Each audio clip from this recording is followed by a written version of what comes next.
Like the music of The House of Maxtable from my last episode, the piano music of Impeller Shaft seems like an obvious choice, but it took me a while to find the inspiration to transcribe it. Ultimately, the stinging harmonies and the surging double octave line convinced me to obey the call of the weed creature. The biggest challenge with this transcription, and probably the reason why I didn't do it earlier, is that this music is, with the exception of the very first section, underscoring scenes of shouting, screaming, and the bubbling, popping sounds of the advancing creature. Basically, some of this music was very, very hard to hear, and as I will explain, I had to make as close an approximation as I could realistically create in the situation. Explicit from my title, the scenes where this music is heard takes place in, well, an impeller shaft. By episode 4 of Fury from the Deep, where all of this music comes from, the weed creature has caused the standstill of the machinery at the gas refinery, and the obstinate chief, Robson, refuses to believe the evidence. Believing the only way to find out the truth is to go and look, Van Lutyens, on his own initiative, decides to investigate the underground shaft, where the blocked impeller can be examined directly. Donning protective gear, he descends in a lift to the shaft. His initial investigations are supported by the creepy music heard at the outset of my arrangement.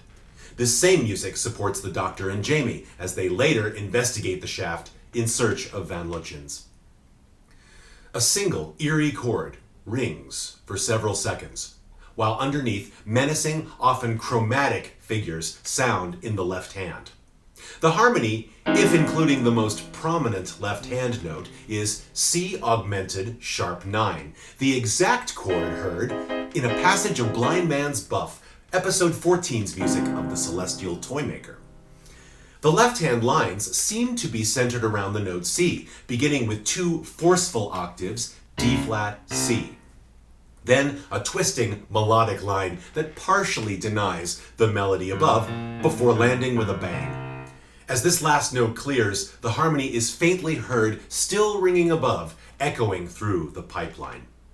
The harmony shifts after a staccato repeat of the first chord to a second ringing harmony, a B minor chord with an added sharp 11, like a minor and a diminished chord at the same time.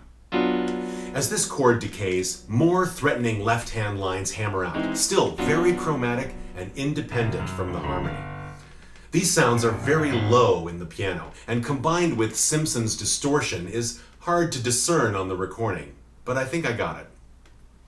Underneath the next two chords, the left hand pounds out a pair of deep chromatic clusters.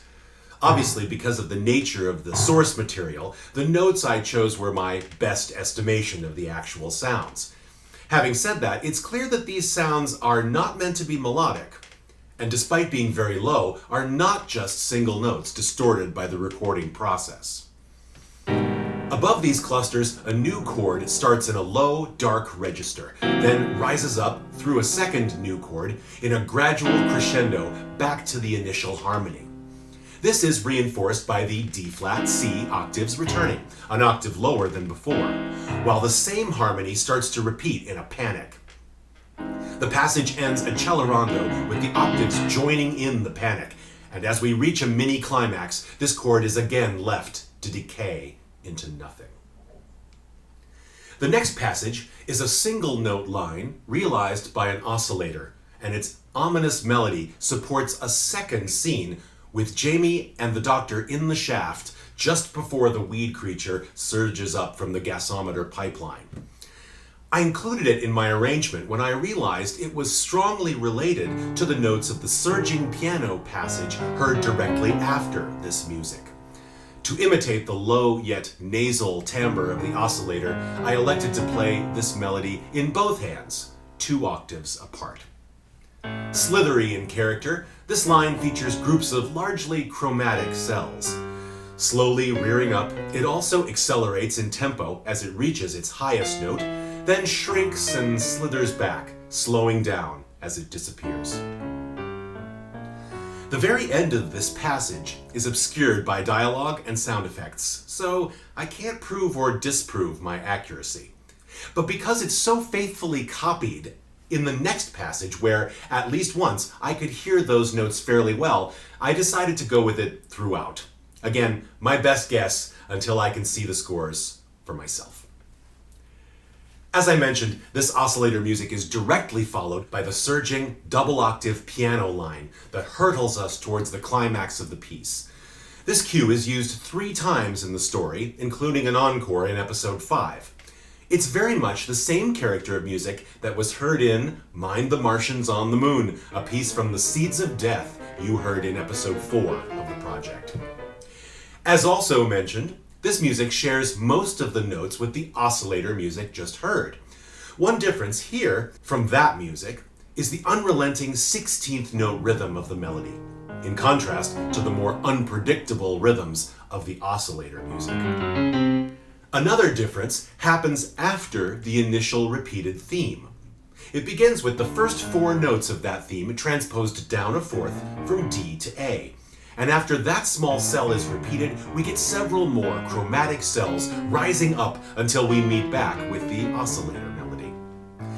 After this line shrinks back and reaches its partially guessed end, it immediately repeats from the beginning, with the initial theme now transposed down an octave. The longer, surging line, however, remains in its original octave and sounds like it might have been edited back into the program's music for length. The last segment of Impeller Shaft was the most difficult to transcribe because it is heard only once, and it underscores the screams of Van Lutyens as he is pulled down the shaft by the weed creature. In other words, a lot of this music had to be gleaned from the rare silences and gaps in noise in the scene. The music here consists of 4 stinging chords. The first 3 chords are essentially the same harmony, gradually building in register and size, so at its peak, it becomes G minor major 11. To reflect the oscillating timbre of these chords on the piano, I execute them with a strong attack followed by 2 soft echoes. Each of these 3 chords is answered by varying melodic stings. The first is a line suggesting a very foreign harmony, E major, rising twice in octaves, with the last utterance doubled in both hands. The second has a single stinging A flat. So relatively subtle was this note that I almost missed it. The last features a true horror music coloration, a high register minor second cluster, repeated as it echoes into nothingness. As those clusters die away, a final stinging chord signals the end of the attack, but not the defeat of the weed. At first I thought this harmony was of the exact same type as the very first chord of the arrangement, but upon further listening, discovered greater depths. The harmony is at heart augmented in nature, but with 2 foamy color tones above, the major 7th and the sharp 9th. At the time of making this video, Fury from the Deep is being prepared for release as an animated production. Not only will I be incredibly pleased to see the story realized, but also pleased that Simpson's glorious music will be back in our ears once again.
I very much appreciate you watching episode 18, part 2 of the Dudley Simpson is Dr. Who project.